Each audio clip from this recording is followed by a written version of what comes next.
Hello, everyone, and welcome to another edition. Today we have a very fun show.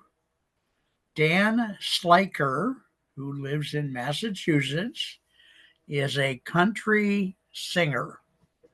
I used to say country western, but I think you prefer country singer, right? Yep. Okay.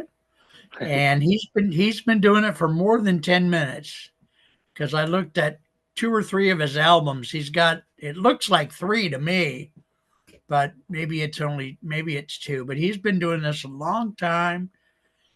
He plays piano, he plays guitar. He's got a group called the Sellouts. They have a very fun new album out. Just wild stuff. I'm going to be asking him questions just like I always do, folks. So let me go over to my questions and we'll get going here. Dan, tell us a little bit about you as a person. Like, where did you grow up? What kind of education did you have? That sort of thing, just to get us familiarized with you. Well, my parents met in Vermilion, Ohio, a place you're familiar with, I'm sure. I've heard Right, a little birdie told me, and right. they got they got married pretty soon after high school, and my dad went into the Coast Guard, so they started their adventure pretty early. I was born in Miami Beach um, when they were really young parents, and I don't remember much about that place, but I moved a bunch of places in Florida, Virginia, New Orleans, Puerto Rico. New Orleans again, Okay, and then settling in South Florida. So my dad being in a bunch of different places was kind of like a cool childhood for me. I ended up okay, settling, like I said, in Florida, went to high school there, and that took me to Tampa, where I went to the University of South Florida and majored in music. And then I changed to music education because one of my professors says you don't practice enough, and uh, maybe you want to think about going into like something like teaching because I've seen you with your okay. classmates and everything, and you seem like you have that good personality. So actually, I was a pretty good natural teacher, and I went into teaching. I taught in Florida schools for about 13 years. Oh So that my was goodness. my, What grade level? I did everything. I kind of graduated. I started with elementary school. I got a job before my internship was even over teaching elementary music. And then I taught middle school for 10 years, and then I taught high school for 2 years. Hmm. So I kind of did it all. Well, yeah. Wow. That's good stuff, man. You were quite accomplished, and I hear that at when you're not doing your regular music, you're playing piano. You said somewhere at a nightclub or what? Yeah, I play piano in a nightclub. That teaching part was like the first part of my musical life. And then I walked into a bar in Tampa called Howl at the Moon. It's a dueling piano bar, and I just watched Okay. these guys go back and forth. They were taking requests from the audience, and they were playing, and weren't just playing the song. They were kind of being interactive, where you can sing back with them, and they would tell a joke about it. They get people Right. involved. And I said, I really love this. This is really fun. I want to do this. But the problem was I wasn't such a good piano player. I was mostly a drummer at that point, so I had to get Okay. I mean, I knew everything about it because I knew all my music theory and stuff because I went to college Yeah. and I had a music ed degree, but I had to kind of get you know, the get pretty good at like barroom piano. So I practiced for about a Right. year and I auditioned for that job and I got a job playing there. And then from there, I heard they were opening one in Boston and I always wanted to live in the Northeast. So I auditioned for that Oh, job and I got that. And I've been doing that since 2010 here. oh my God. Hey, I like that story. That's good stuff. Wow. So that's pretty cool. South Florida. Uh, okay, and we know that music is your full time occupation because you have your band. Are you considered the leader of sellouts or what? Well, the thing is, my latest album is sort of like a fantasy. It's sort of like a Right, mock radio show, variety show. And so the like band The a Sellouts, Harrison Keeler kind of thing. Yeah. yeah, and so the band The Sellouts and the band The Train Tracks are two bands that are fictitious bands on this thing. But everything's Oh, listed under me as Dan Slyker. And so I was just kind of making a couple of satire bands out of Okay, that so whole thing. So yeah. what is your actual band called? You have a country music group, right, or not?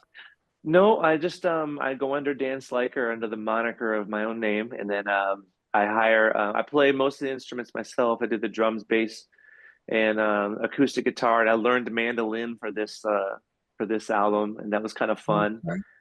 And then I hire my friends to play like the fiddle and the really good electric guitar that you hear on there. Those are my pro Yeah. friends.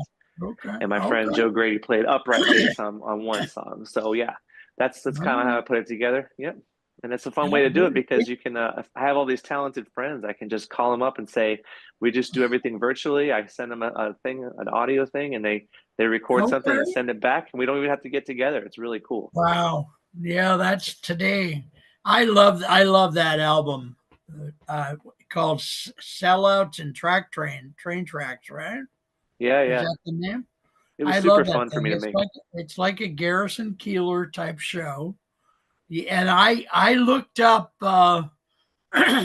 I looked up one the name of one of the advertisers, the fake advertisers, to see if it was really real in Andover, and I couldn't find it. So I figured they were all made up, but I thought that would be interesting that music albums start having advertising in between songs. We're gonna have to see what happens with that. Well, it's sort of like, the old timey shows. Like if people watch Annie or something like that, they would do the radio Right. show and then they would do the Yeah. sponsorships and stuff like that. And I'd Yeah. always had these jokes about because there's an Andover near me and there's also one in Kansas and one in Ohio. And I didn't want to reveal which Andover, kind of make it like Springfield, like on The Simpsons. You don't know which Springfield Right. it is, Right. um, but I always made like a joke. Wouldn't it be funny if there was a karate place called Andover Fist and Yes. an aerial photographer place called Over Andover and Right. if there was an attorney named Andover and Andover, and I was just these things pop into my head, and so like I was like, well, let me work this into the thing. I need some material for this show, so And that guy, whoever played the MC guy, you did something very interesting, which you had him be more critical of you and your quote unquote band hmm than I would have suspected. That was an interesting writing choice. yeah. I wrote the character to kind of be. I wrote the setting to kind of be in a more traditional country setting, and so when these guys come in with their drum machines and Right, blazing right. electric guitars, that might not go over as well in this particular setting. Even though when people listen to it, they can choose to gravitate toward one of the styles or the second style that I display on the record with the Train Tracks band. Yeah, I liked that whole album. I liked everything on it. There was one piece toward the end. I don't. It's not the last song, Patty, but it's one of the other ones where uh, it sounds like a Johnny Cash song. Yeah, yeah. So that was Two or called three Johnny songs. Cash Tattoo, right? Yeah. It's about a dude who gets a Oh, Johnny Cash tattoo and it gives him all this confidence and whatever. oh, And so I had I didn't read the title on that one. I didn't realize, but just to me, to my ear, it sounded like it because I grew up around country music, and yeah, I so wanted to make it we sound like that. That was just like a fitting sound. It has like a dedication to Johnny. okay. Mhm. So, where can we find your music? Where can we find your new album's name is again? Sellouts and Train Tracks. Okay, Sellouts and Train Tracks. And I also have And an where old can, EP called 808s and Fishing Lakes. And yeah, it's yeah, and it's where you can find it is nowadays we don't go to record stores and buy new records is for the most part. A lot of people are getting back into vinyl, but everything is streaming now. So right. all the music is free, which is kind of like a nice thing. It's an easier way for musicians to put out, a lower cost way for musicians to put out their music, and it's a lower cost way for people to consume it. So people can you can get it to more people. The downside is that you would think you don't make as much money from selling CDs, but the truth is bands who are up and coming and weren't signed to a record label, they would have to spend a lot of money to print CDs and cassettes and vinyl and go out and sell them and hope to recoup and hope their CDs didn't turn into like coasters somewhere. or just Right, sit in a right, box in their cellar. So right. it's kind of like it's kind of the same as it ever was. People just do the music to have as many people hear it as possible. And that's all I want is just for as many people to hear the songs as possible, and hopefully a lot of them think it's fun and enjoy it. And that's a measure of success for me. Good. And someday if you get bigger, you can do an album where people purchase it. I mean, Exactly. probably how Coldplay and other people started out, so I would think. Lots of bands So, did, yeah. yeah. So okay. So now just so I can say this to people, we can buy your music on Amazon Music, and where else could we buy it? That's true. Yeah, Amazon Music, you can buy it there, or you can also buy it on Apple Music, iTunes Store. Okay. Just in There's a case they lot of do want that MP4 or MP3, lot whatever, of other whichever. people. Yeah, there's some others like secondary stores, but the main two are the iTunes Store and the Amazon Music. So Oh, yeah, it is available for purchase there if you want to have it. And good, good. Okay, we got that. That's good. I really like what you're doing. It's fun, man. I this helped me a lot because, like I say, my family when growing up, we were all Western, and like I told you on the machine, Earl Flats and Lester Scruggs and, Waylon Jennings and Tammy Wynette and, uh, uh, I forget who got her start on the Porter Wagner show. Dolly Parton. Remember hmm that? Remember that? Well, you probably don't because you're not old enough. But there was a TV show back in the probably early '60s, might have been late '50s, called the Porter Wagner Show, and Dolly Parton got her start there. I just So, went to Nashville earlier this year, and I went to the Country Music Hall of CMA. Fame, and I went to the Grand Ole Opry and stuff, and they showed footage of that show and a lot of Okay, other shows too. So that was kind of neat. all right. Have you ever gotten to the CMAs just as an audience member, or Nope, I'm not really that connected into the Nashville scene, or I'm just kind of just doing it from the outskirts here. And but okay? I did enjoy my visit there, and really saw a bunch of legends at the Grand Ole Opry and Country Yeah, Music Hall of Fame. That was really cool. very nice, very beautiful. So, and how big is the country scene in Massachusetts? It's not too big, but country music is kind of made its way here, where there's a lot of people who like at my piano club, for instance. Uh, when I first got here in 2010, the country was pretty. I don't know. It wasn't really hadn't really saturated the market yet, but then a couple of recent artists have really gotten big in the social media community, and Okay. streaming and everything. And so country is really big. I can play country half the night some nights, and it will go over. And so even though there's not a lot of you know people playing country clubs here, there are a couple. It's not huge, but there's a couple places to play stuff if you want to. Now you're working playing piano at one place, one nightclub, and you do that 5 or 6 days a week, right? Or what? Yeah, I do that 4 nights a week, and then I also play in the summers. I play some solo piano stuff at a bar in Nantucket called Club Car, and Okay. I play some weddings and corporate events. Like if people come into our club and they want to have our act at their corporate party or wedding or birthday party or whatever, I take a couple fake pianos and a sound system out there, and then we do the show for them off site. So I do those also. Yeah. Okay. Now, so when and where will you be singing this album? Will you be out at a club somewhere doing records, songs from the album, or not? On another day of the week? That's what I want to do. I want to do either some day gigs or some Sunday gigs. And when I'm, on my off days, book a bunch of places where I could actually tour as myself instead of just playing all request piano songs and stuff like that. Now, So I am planning a tour in maybe not like an official tour like the big famous people do it, but like Right. playing a lot of bar dates and having a specific show that I can take my acoustic and my laptop and play along to my album tracks and maybe have some video playing in the background and make it like a show that I can take anywhere. Right. Would you bring some of your friends or not to play with you or not? Well, all my friends have heard it, and if I did a local show, I'm sure one of my friends would come out. But I really want to have this. I want to play this stuff for people who haven't heard it and don't know me because it's a different thing, you know, to spread the word and have people Yeah. like actually like your music, and they don't have to say they like it because they're your friend or your mom. So. Right. Well, I mean, having friends come and play with you when you're playing there. Oh, I see. I see. As musicians, Yeah. yeah, it's really hard to put together a band to afford it. You know, when you don't have like the Yeah. budget. So Right. what I would do is I would take my tracks that I created on my computer on my home studio, and I take Okay. out my vocals and take out my acoustic guitar and I'll play it. I'll play along with it, and Okay.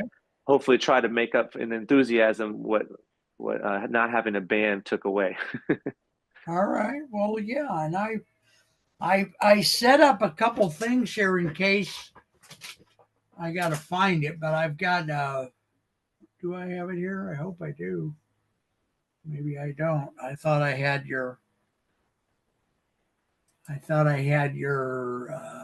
YouTube set up here, but I can do it. Would you like me to play a song or part of a song from your new album? Because if I play it on the computer or if I play it on my phone, either one, it ought to play. Would you think or not? Would it do that? I'm not really sure. All Whatever right, you let me work on that. Let me see if I can do that. I okay. thought I had it set up, but then I was I was nervous about today's show. I want you to know. I just Because of my wanted to make intimidating sure that celebrity status. I well, I like. Let me. Oh, it's got a commercial. All right, now I've got it queued up here on the phone, and the phone obviously can play into. Here it comes. Is that okay? This is a. Here, let me. So, ladies and gentlemen, we're listening to the first clip in Dan's new album, Sellouts and Train Tracks. And the show, like I said before, is set up like an old time radio show with fake commercials and all that. So the radio show is called Giddy Up. And so what you're hearing here in the beginning is rather than a song right out of the gate, you're getting the MC person. Okay. Can I play this, Dan? Is that okay with you or what? What do you think? Yeah, you set it up perfectly. That's perfect. Go ahead. All right. I just want to make sure we're doing what you want us to do. Broadcasting to you from the city of Andover and surrounding townships, it's Giddy Up, America's premier showcase for the latest and greatest up-and-coming singers and songwriters showing off what they hope are our next. That's Bixby. I love this. For your host, Morty O'Shea. I love this. I could do more, but I just think that's a hoot, man. I want to encourage people that your show's available for free on YouTube and Spotify as well, right? Yep. And And what Apple other Music. places for free? Apple Music. Apple Music. Yeah, that's if Okay, you're subscribers to those. So Amazon, that's three Spotify, and major Apple places. Music, you have to have a subscription to. If you Yeah. don't want to buy the subscription to Apple, you can get it on iTunes Store, or if you just want it for free, you can go on YouTube. But I suggest if you want to listen to it on YouTube, you go through my link tree and my sites. There's a collection on there that has it in order, because if you just look it up, it's going to play the skits out of order, which won't make sense and everything like that. And I can provide that link to you guys to provide on your show. Yeah, So give can it to display us that. so we can put it in the put it in the show, in the links of And the. that's a link tree. So you basically click on one site, and it's got everything. It's one-stop shop in there. You can click on wherever you consume music. You can find yours and just click right on it. And it's an easy thing to just bookmark and have access to everything the way you Oh, listen to it. nice. Okay. Now, what would you like to say? I'm going to have to go back and find the actual questions. But what would you say to someone who's new to music, or even not even new yet, who's thinking about being in music? What would you say to encourage them or help them decide if they want to commit a significant part of their life to music? Or what would you tell a person like that? Well, I'll do an aside about my dueling piano job. I'm really lucky I stumbled into that kind of music because musicians are notoriously spending a lot of money, spending all their money on gear, driving a million miles away to play a show for a bar tab or for $50 or something, like being Right, underpaid for the amount of time that you put into becoming a musician. But right. the dueling piano circuit is really is pretty lucrative enough so that I could get a full-time job for it, and that's my only job. I do really well doing that as a job. But most musicians, and no matter how accomplished you are and how good you are, can have a hard time because our society doesn't really reward live music as much as they do like Very an much. athlete or something like that. So Right. I would tell the person, going back to your question, that don't expect to make a lot of money from it. Don't go if that part will come if you put in like all the hard work for it. And but I don't have to tell a musician that really. Musicians do it for the love. You could tell me that my job, no one's going to pay me for it forever, and I'll still do it. It's just something I Yeah. do for the love of it. But music today is easier to make than it ever has been with all the computer technology. But that also makes there's more competition than ever also. So Yeah. it's really Yeah. it kind of balances out. Where the common thing left over on this when you do the equation is hard work, and that's the way it always has been. You got to really go after it. You got to really be present on social media.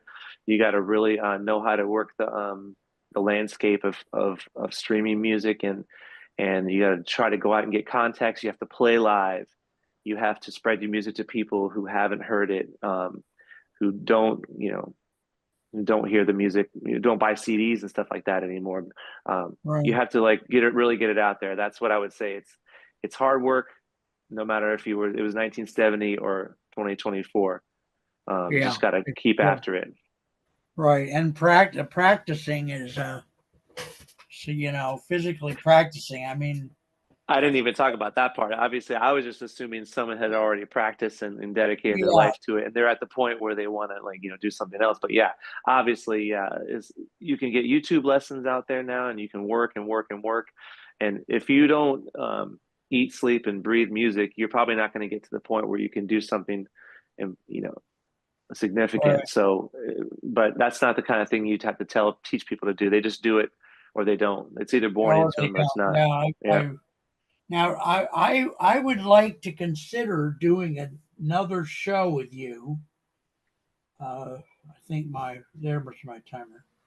I'd like to consider doing another show, and I didn't ask you this in advance, but would you consider doing another show today or not? The thing I want to focus on in the second show, and I'm kind of putting a teaser in here for the audience, is the article that was written about you in Rattle and what they and others have had to say about your style and how it's different than the quote unquote traditional country style, and how it's similar and where that's going. Like, it seems to me that what you're doing is going to be a niche, or is already a niche in country music that is prominent. It's going to be there. It's going to grow. So, Yeah, I'd love to do a second show. I can do it today. all I right. do. We're all set up and everything. Yeah, I would love to Yeah. talk about the concept, because I'm not All famous right. enough to do a concept album, but I did one. Well, no, I want to talk about that more because I read the Rattle article. Well, I have a learning disability, but I read it twice, but I still there's a lot to learn. So, yeah. So, ladies and gentlemen, we are going to close up our show, and as you know, we're going to do another show, and it'll be labeled show number 2. We've been visiting today with the wonderful, lovely, and handsome. If you don't believe me, ask his wife. I'm trying to find. I can't find where I've got the show here because I'm looking at the question screen. So we want to thank you for visiting with us. We've been talking today to Dan Slyker, who is a country singer, country songwriter, and we like him a lot. I believe he's in one of the cutting edge places in country music. It is evolving like everything else on the planet. So thank you everyone for watching, and we'll see you next time. Thank Take you for care. having me. You're welcome. You're very welcome.